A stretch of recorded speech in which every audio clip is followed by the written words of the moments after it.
Seattle Police Interim Chief Adrian Diaz, thank you so much for joining us. Thank you for having me. In the years that you have been on the force, have you experienced a time when crime, particularly gun violence, has been so out of hand as it is right now? 25 years ago, we were actually, when I came on, we were actually at around the same level of crime rate when it came to violence and it came to homicides. So right now, 25 years later, last year, in 2020, we actually hit a 25-year high when it came to homicides. And so we are, already working on trying to figure out how we redeploy our officers, already finding solutions, using some of the solutions that we did back then, not all of them, but using some of the similar things that we that worked and actually drove down homicides and drove down crime in general. So what worked back then? What worked back then to make a difference? Yeah, so if you can remember, when I started doing community work in the South Park community, we really focused on communities of practice. And in those communities of practice, it was really driving, community to be involved and engaged in some of the solutions. And right now, we've actually, in 2020, because we had a shooting over at 3rd and Pine, I really pushed for having the community passageways and the regional peacekeeper groups to come back and develop a critical incident response for when shootings occur, and using community members, violence interrupters, to be able to start quelling some of the potential violence or retaliatory violence. And so, the police have one portion of it. We go out and make an arrest. We also want to make sure that we're referring people into services. But we also need to make sure that our service base is strong and they have a network that they're also able to connect with people as well. 25 years ago, a lot of people quote, that, well, the crime levels were similar 25 years ago, but the city was way different 25 years ago. When you talk in terms of percentage, there was a lot less people. Right. So from a percentage point, what was police staffing like back then versus now? So in sheer numbers versus the city. Yeah, so when I came on 25 years ago, there was about 512,000 people in the city, and we had roughly about 1,175 officers. And 25 years later, we're actually under 1,100 officers, and we're, as a city, about 750,000 people. So we have a lot more population, a lot more people, a lot more businesses doing work in Seattle, and we have a lot less officers. And when it comes to actually, the other thing that I look at is what's deployable officers. So we have officers that are out on long-term leave, and that's one of our highest numbers that we've seen. So we actually have less officers that are actually deployed by far than in 25 years ago, almost about 200 officers less.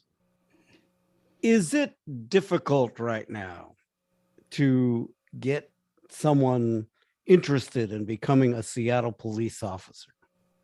Yeah, it's extremely difficult. I think, in 2020, when there was talk about defunding of 50% of the police department, it meant an 11-year officer was going to potentially lose their job. And so people still, whenever there's a discussion about, budget cuts, people are still wondering, is the police department fully safe? And do I take a chance and do I take a job into the department? The hires that we've done this year, we've actually had the highest number of communities of color in our recruits in our hiring. We're at 50%. We've never seen that many people of color actually coming into the workforce. We were roughly about, even 20 years ago, we were probably around 20%. So this year, we're actually doing really well on recruiting and hiring people of color. But overall, the amount of people that are applying for the job is not quite there. And so that is really what we're trying to make sure that we, create incentives. So we launched with the mayor just a couple of weeks ago a recruiting and hiring plan. We needed to make sure that we're on the same level playing field with all of the agencies that are in the region. And so for a brand new recruit, it's $7,500, and for a lateral, so a police officer in another city, it's $30,000. Who's applying to become an officer these days? I mean, there's such a negative image of policing. I mean, what's the profile of who applies? You know, who do you You know, reach that's out to? that's a great question. I think what I've realized, in just I meet with every recruit class, I meet with every person that graduates from the academy, and honestly, it's all about service. Everyone that I talk to, they're committed to making sure that they serve people, and I feel like we have a stellar amount of really stellar applicants that are coming in the workforce. And I think everybody that does this job, but really as you start to think about policing in general, our younger generation doesn't see policing as a service job. They look at fire department as a service job. They look at other different entities, nurses and teachers as service jobs, but they don't see police as a service job. And we really have to be able to really kind of shift that narrative to get people to understand, no, we're helping people all the time. When there's a shooting, sometimes we're putting on chest seals and tourniquets and all sorts of different other medical tools to save somebody's life. We're responding to that domestic violence and talking with the victims and also talking with the children that are impacted by violence. So we really need to make sure that people understand that, just the complexities of our job, and that we're also doing a lot of work and working in partnership with a lot of different social service agencies. We work with mental health professionals. We actually employ 5 mental health professionals in the job.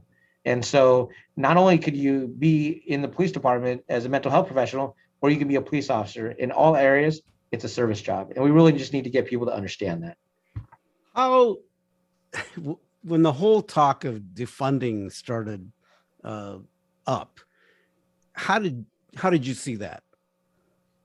It was very difficult because, I love the career. I love I spent a lot of time working in community and really building a lot of trust, really building a lot of connections over the course of my career, working with youth, trying to, prevent kids from joining gangs.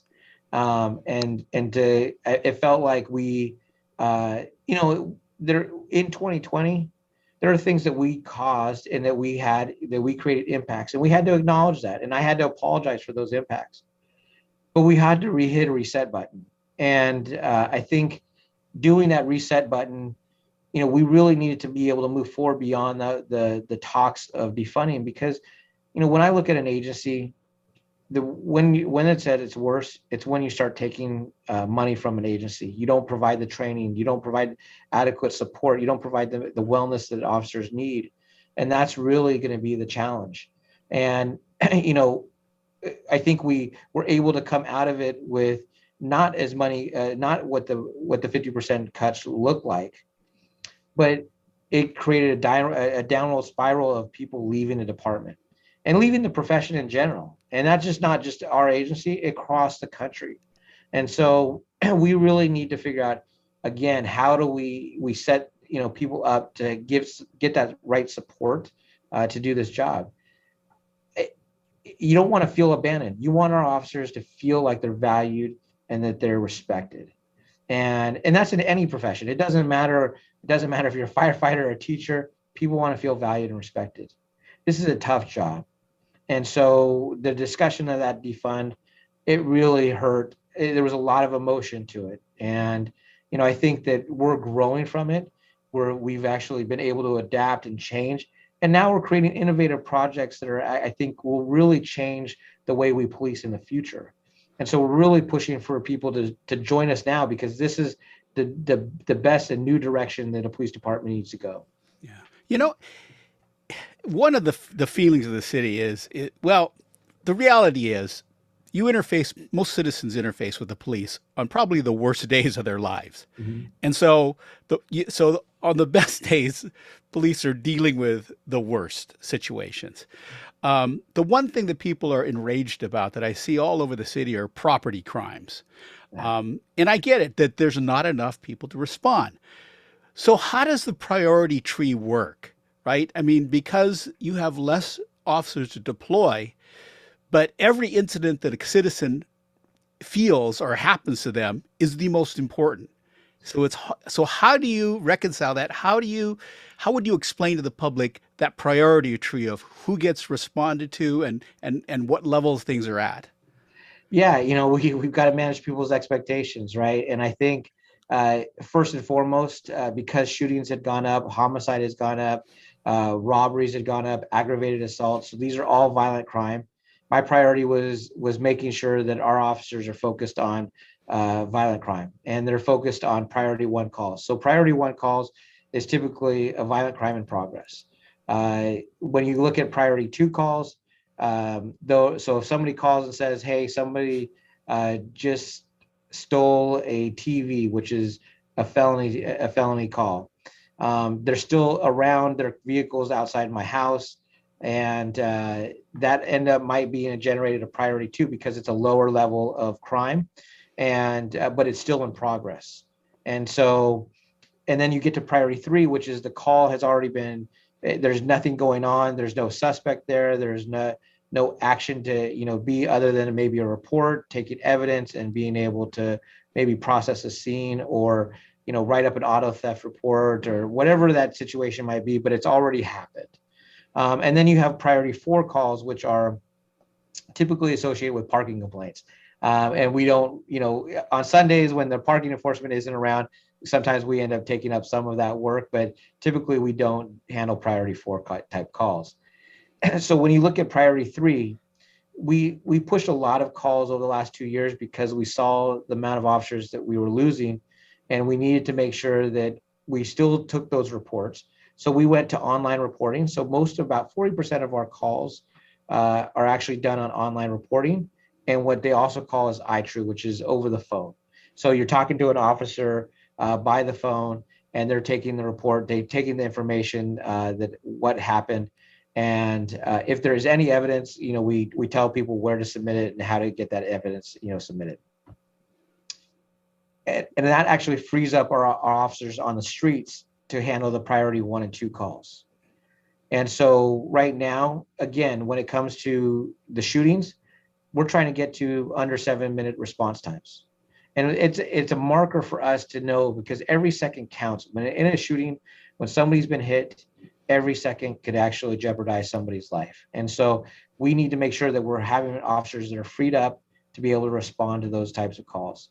Just this last weekend, or actually, 1 weekend before, we had officers that responded to a domestic violence situation.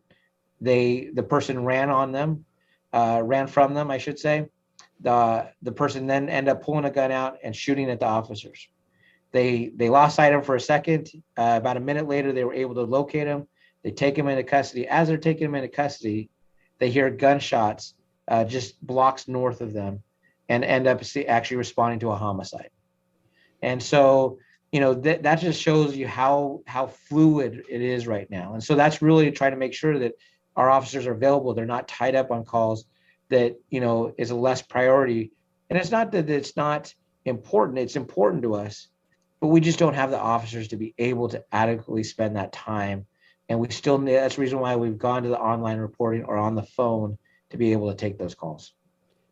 It seems every day in this city you hear of an act of gun violence. As we speak, this is a Wednesday, September 7th.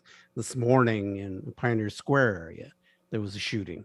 I don't know, if someone had survived that or what the circumstances were at this time. But it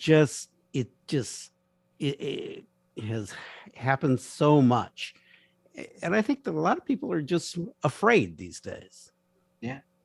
So what do you tell them? I mean, as the chief, because I'm sure they're hammering you left and right about 100%. And I think people understand just the amount of officers that we lost, and just also trying to be cognizant of not,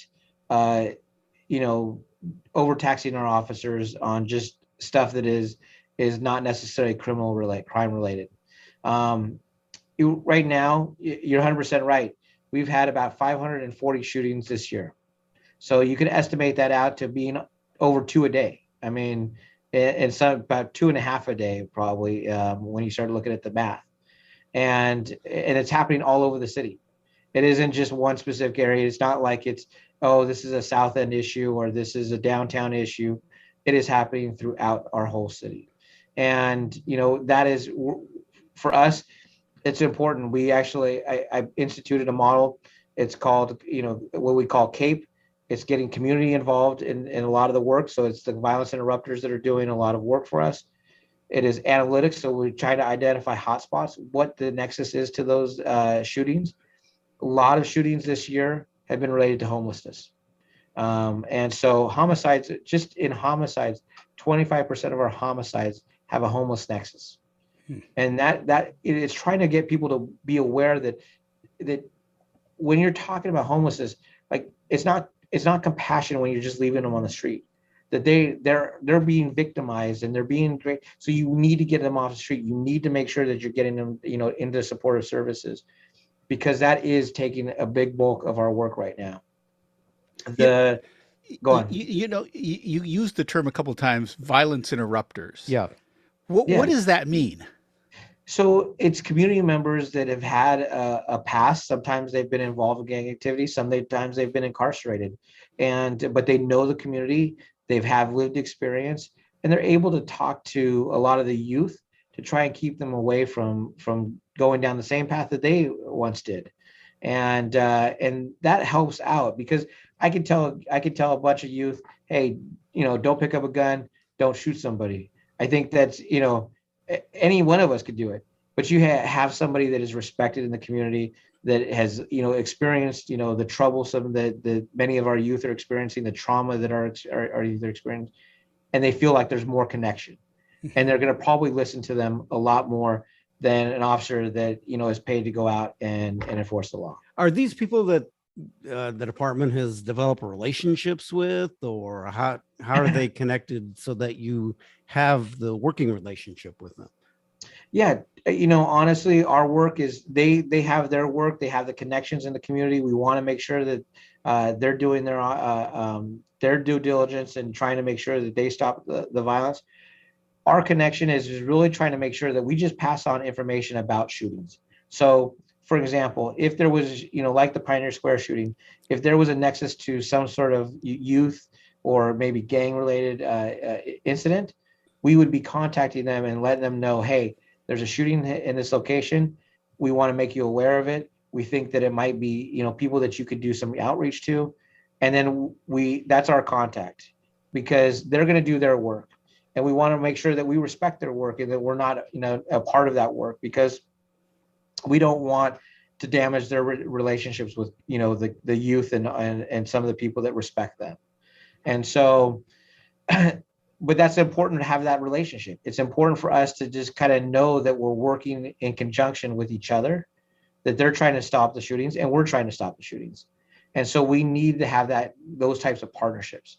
It wouldn't help them if they said, hey, we're going to, be out and around stopping violence. But if they didn't know where the shootings are occurring, they wouldn't be as productive as they are. And so that's where the working relationship is, but it also is where the working relationship ends too, because we want to respect their work and what they're doing. I wanted to ask you something personal to me about the Chinatown International District. I'm down there at least 3 times a week. And it breaks my heart to see what's going on down there. I mean, I see an increased police presence, but the homeless situation is so dire that it is, like Labor Day, everybody was out. There wasn't one doorway that didn't have someone doing drugs or sleeping. And the residents there are just kind of like, I guess they have to accept that it's normal, but it's not normal. And like you said, the unhoused need care. They need to be protected from those that prey on them. Yeah. What role does the police play in that? I mean, right now, the Chinatown International District is the poorest neighborhood. It is by far. It is the most at risk. It has the worst air. It has the oldest citizens. The income levels are low. And yet the city and the county continue to push facilities in there, and they don't seem to be helping. The police, it's not the whole answer there, but what can we do about that? How can we help this neighborhood?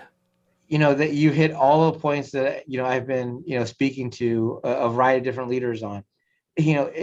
Some of this is a police issue in the sense of the crimes that are committed. So the trafficking of stolen goods, the shootings, the auto thefts, the robberies that have occurred. that is something that we need to be, mindful of. And we've done a lot of work at 12th and Jackson that really helped, stop a lot of the work. But we end up starting doing work at 3rd and Pine. Some of that work came back to 12th and Jackson. Yeah. And so every day I actually drive into work. I drive actually through 12th and Jackson to look at what it looks like, to see if there's anybody, preying on the community, doing robberies, doing shootings, doing some of the activity. And then I go to 3rd and Pine, and I literally hit those two communities.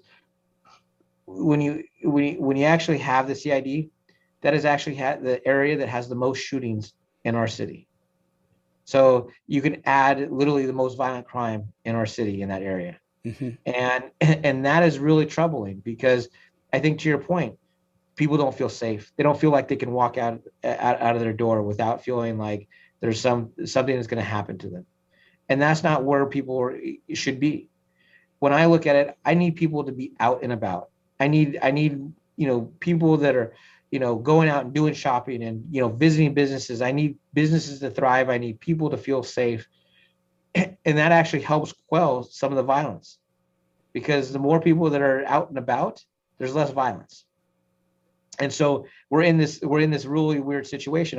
I was kind of talking about, like, this is the trouble when we start putting more services in that area, as far as like housing services, like the navigation center, and like there's a potential complex that's going to be opening up south. Yes, the mega shelter. The mega shelter. I really say, like, have we thought this out? Have we done our homework? Have we? Because this community is already struggling with what is going on, and so I've been trying to highlight those efforts. Yes, we've addressed some of the different encampments that have created a high level of violence. So you're looking at 8th and King, you're looking at 10th and Dearborn, you're looking at the hillside of Jose Rizal, and we've addressed a lot of those areas, but we still have these issues going on. And so we've got to figure out how we all work together to be able to address it, because some of that work is actually not us. Like, that's the social services work. Yes. That is where we need partnerships to be able to support us. But when you look at the rate of crime and the violent crime, then you see it all connected to the influx of homeless in the area. And that's what we're seeing. I mean, when you look at 10th and Dearborn, there's not only shootings that are happening there, there's shootings that are happening a couple blocks away, and then people are going to that location. And so, I have to address those encampments. I mean, that we have to make sure that we're, offering people services. But if you're not willing to take it, you got to be able to go. And you can't be, residing there. And a lot of these large encampments create an infrastructure for black market. It creates an infrastructure for crime to, occur. And so we really are trying to make sure that we don't let that actually develop, because it's harder for us to break it down than it is for us to, if we could just do more prevention and intervention work, it would be a lot easier for us. So when you say that you have said to others and powers that be that, hey, let's take a look at the impact here, is it falling on deaf ears? Because No. I mean, the community has been upset that they aren't being listened to, and then they're finding out, oh, you're doing this and we didn't know anything about it. No, I think everybody's hearing loud and clear, because I think that there is a demonstration that's going to be at Henke Park. And so, this Thursday, I'm speaking at it. So I think that there's a lot of discussion. I think people are realizing that is this the right thing for us in the CID area? I have a lot of connections in the CID. I've done a lot of work in there, and it doesn't mean that we don't need these services. It doesn't mean that we need 500 beds. We do need that, right? But let's be mindful of where we put it. Yeah. And it can't just be in an area like the CID that literally has already taken a lot of the burden of even the navigation center. The navigation center was a huge impact. And that was put in with no community input also. Yeah. So I think that's, those are the deeper discussions that, we all must have about when services come into an area and, how they create impacts for the community. So Chief, how many officers do you have now? Now I'm down to 938 deployable officers. So I have about roughly about 1,100 officers total. But when it comes to actually deployable, I'm around 938. And So what do you need? yeah. What So do you at any need? So I actually need about 1,400 officers. I've been very public about that. When in 2019, we were roughly at about 1319 deployable officers. You have people that are in the academy and training. So we actually had over the 1319 deployable. We had, close to about 1420. But it's that cycle. So you're trying to make sure that when one person leaves, that you have somebody to replace them. And so that's what I'm trying to get to. I need about 1,400 to not only keep the city safe, but I need officers to have time off. I need officers to have breaks because I really need to think about their wellness. This is a very stressful job. And you think about all the shootings that we've responded to, all of the homicide scenes, all of the shooting scenes, putting tourniquets. Just this morning at Pioneer Square, somebody was shot in the abdomen, and officers provided life-saving measures before fire got there. And you're also dealing with the image of police officers these days. Yeah, and I think it's trying to get people to understand officers. Our use of force is down 48% in 2021 within just a couple years. When I took over, we are down almost half of our complaints. So we were at 778 complaints. We're right now roughly about 240 complaints for the year. So our officers are doing the right work. Like, I need them to make sure that they're professional, respectful, that they're not using force. But what we're also seeing is our arrests are almost up to the stage of when we had full staffing in 2019. Our gun recovery is almost the amount of guns that we recovered in 2019 when we had full amount of officers. And so, officers are working hard, and I want community to know that. I want community to know that, we're trying to right the ship. We're trying to change what we're doing and how we're doing it. And I actually launched a program called SPD Before the Badge. And it's actually, we focus on social emotional learning, brain development, and trauma-informed practices. We started this in May. We actually create listening sessions and dialogue with community members. We actually are bringing community members to actually talk about history of policing in their community from different demographic communities. And so our officers are spending or recruits, I should say, are spending 45 days before they go to the academy. And to us, this is what we need, because we need officers to understand who they're policing or what communities that are policing, and getting a good reflection and having good dialogue and understanding. But it also is about their wellness too.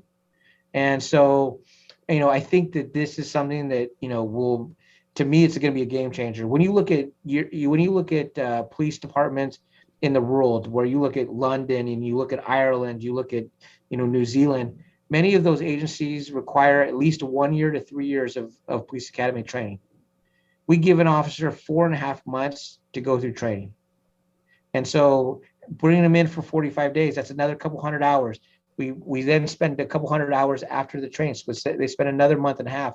So we're finally starting to build up about 7.5 to 8 months worth of training, because we want to make sure that our officers are responding in the right manner.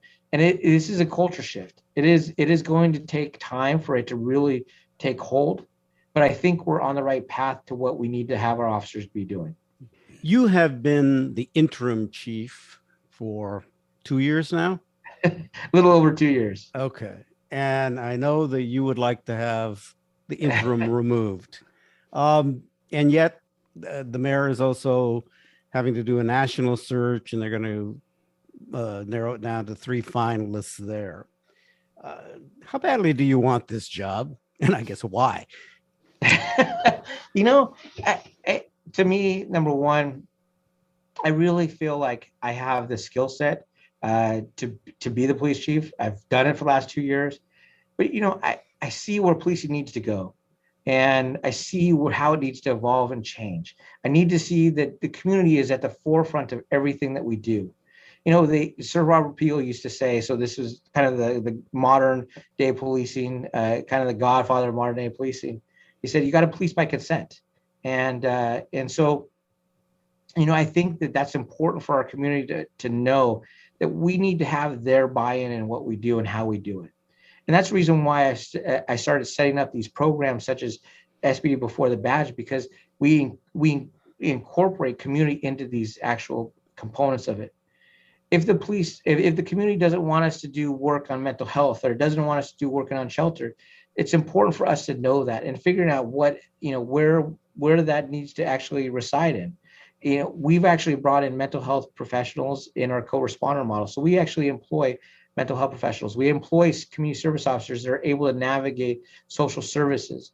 And so as an agency, we're trying to make sure that we evolve with the community's needs. And for me, I feel like I have that leadership because I've been doing this type of work. I haven't just said, hey, this is important. I've actually been doing it. I've led it with, making sure that youth don't get shot. I started doing a lot of the youth work in the community and really trying to help out our kids, put them on the right path. And so for me, this has been a 25 years of really trying to make needed change. And so for me then now to be the police chief and really take on that leadership opportunity and really change that direction, I think I'm ready for it. I know one of the surveys that was done, that the community responded by saying that was one thing they want is a police chief that understands the neighborhoods or is aware of the neighborhoods. Does that give you the leg up, you think? I think 2 years of doing this job, I think that helps me. Not only in just probably the most difficult time in our history. I mean, you think about, when I took over, there was still protests and riots. We're able to get those to calm down. We had to re-switch how we responded to crowd management. So, September 26th of 2020 was the last time we used a crowd control a tool or a weapon. We had the vaccine. We had the pandemic. We had the vaccine mandate. I've lost an officer. I've lost a K-9 officer. I've had to defund, the whole defund movement. I've lost staffing. So you think about all the challenges that I've been able to get us to where we're at today, where we're going back out, doing police work, making sure that this community is as safe as it can be. And now it's really about hiring. It's really about building the department back up. It's really about making sure that we're training our officers in the right manner, that they can serve the community in the best and most proficient manner and most professional manner. And that is where we're going to that's where we're going. And so yeah, I mean, when you endure it and when you've dealt with it, I do think that gives me a leg up. I think it gives me ability to show, hey, I've done this job. No one else has had to, endure this. And we're one of the toughest cities to be in policing. I mean, when you think about being a police chief, you think about Portland, Seattle, and then you think about it, that everybody else. You start to think about maybe San Francisco and LA and stuff like that. But this city is by far one of the most challenging cities to police in. Yeah, you guys have a political arm there that you have to deal with in the city council, which makes it all very interesting. We toss out a lot about the number of officers. At any given time, how many officers are available on the streets to the public? We really try to avoid, pushing out those numbers just because when it comes to large scale events, people will test you out to see how you're responding out. What we try to make sure is that, we do have certain minimums across the whole city. And then we also have officers like detectives.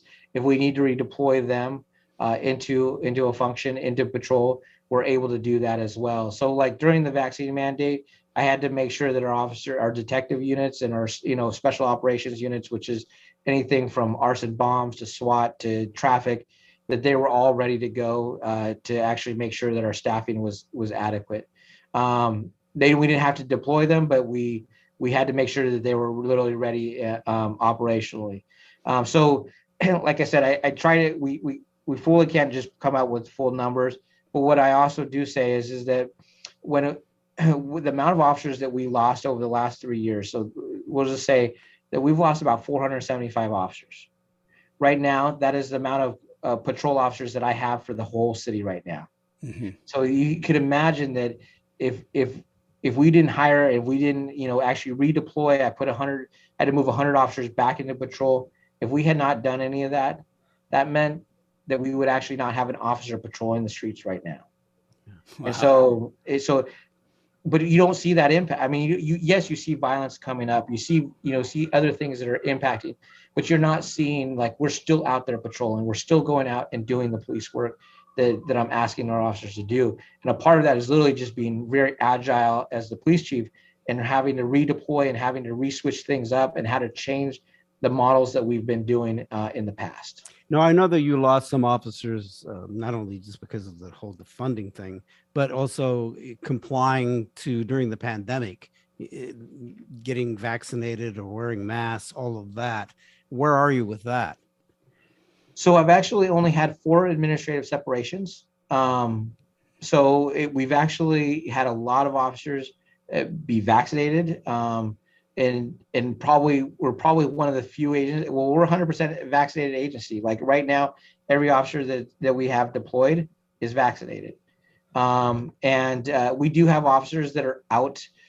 So some of officers that have been deployed in the military, we're not sure if they've been vaccinated or not, but when they do come back, they would have to provide their vaccination card.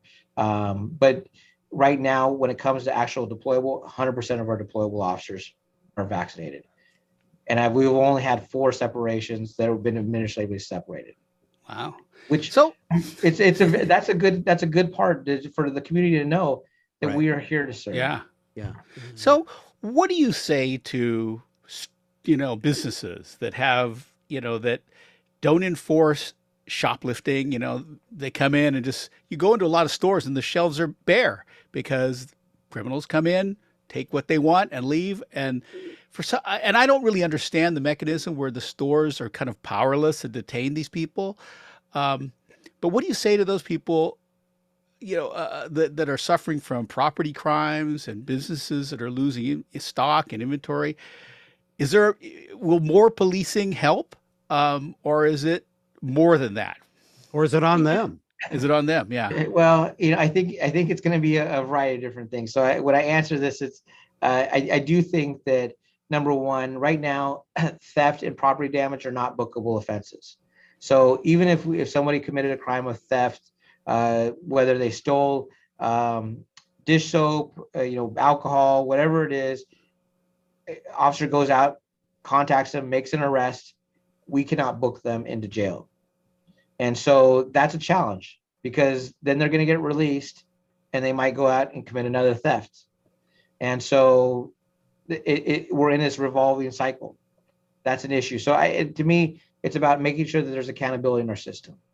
And whatever that accountability is, sometimes it's diversion, sometimes it's restorative approaches, sometimes it is jail. And we need to have that piece into place. Number two, we've actually been doing work with a lot of businesses, try to figure out how do we target harden. So, when Tide was an issue, people started to figure out, okay, we've got to lock some of this stuff up. We don't put alcohol in the front of a store. We, got to put it in the back. We've got to make sure that we have cameras around.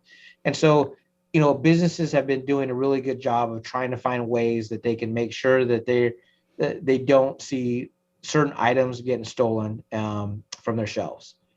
And then it comes down to, what a lot of businesses are getting impacted by is property damage, people breaking windows, randomly breaking windows, just, somebody that is in behavioral crisis, smashing windows. And like, that's where I really struggle with, because there has to be, yes, you understand that somebody's in behavioral crisis. Yes, they need services, but you can't allow this activity to happen. There has to be some sort of consequences. And that's where mental health court can be a very, very good option. The problem is that mental health court is a voluntary court. That means that the person has to say, I'm voluntarily put myself into mental health court. Well, the person's already experiencing mental health and behavioral crisis. Like, they're probably not going to put themselves in a court system. Right. And so that is a challenge. So we really have to figure out, how do we look at all of our criminal justice systems, all of our tools, all of our ability to actually be able to respond in the right manner. And that's the courts have a responsibility. You have the prosecuting attorneys that have a responsibility. You have the jail that has a responsibility. So like it doesn't just rely on us to go out and make that arrest. Like all of us really have to come together and figure out, okay, where are the gaps in the system and how we can support people that are literally, and it's not, this isn't like the big businesses. This isn't the Walgreens. Yes, so sometimes those businesses are leaving, but I'm talking with small businesses in the CID. I'm talking with the small businesses that are in Lake City and in Ballard and, you know, all over the city. Small businesses are typically owned by people of color. And they're, you know, and so like many of them are losing insurances. Many of them are not able to make claims. They're having to cover it out of their own pocket. And that really is the disturbing trend. Like I get that people are in behavioral crisis. We got to figure out how to be responsive to that. But we can't let our small businesses literally be impacted by this level of crime and violence. There are a lot of laws in the state that police look to say that they're really handcuffing you, and no pun intended, but such as you can't chase people in a car chase and things like that. Do you think most people understand that stuff? You know, yes and no. I mean, when it comes to, I've taken a little bit of different approach to some of the legislation. Some of the legislation has actually been very close to mirroring our policy. We've been under consent decree for 10 years. Right. And we've made a lot of adjustments. And, you know, when it comes to use of force and dealing with people in crisis, we only use it maybe at 1.25% of the time. I mean, we're getting so low because of how we actually are responding. We're training officers in the right manner. But, and when I also look at like pursuits, you know, I actually took a different approach and said, look, for low level offenses, I don't want our officers to jeopardize the community. When you're driving 100 miles an hour and you could potentially hit a, you know, if it's during school hours, you could potentially hit kids, you could potentially kill families for a small level of crime. But I still allow for violent crime. So we've actually pursued, and there's several pursuits that we've actually had. In fact, we just ended up recovering a kid that had, it was a domestic violence kidnapping case. And we end up, you know, pursuing that vehicle. We pursued a sexual assault suspect and took him into custody in the Greenwood area. So we are making those pursuits. We are making sure that we're stopping crime when they need to be stopped. And so you know, I think that some agencies have taken a different approach because they haven't had as many restrictions as we've had because of the consent decree. But I think the way our officers are policing, it's the right manner. We've, you know, incorporated community input into our policies. We've incorporated a lot of change, even officers' input into how we do better policing. Yeah. So yeah, I don't want us to just always say that, you know, they're handcuffing us. I think some of the handcuffs is when it comes to bookable offenses. When you only have 8 bookable offenses, when theft is not one of them and property damage is not one of them, and, you know, some other crimes are not part of that, that's a challenge for us.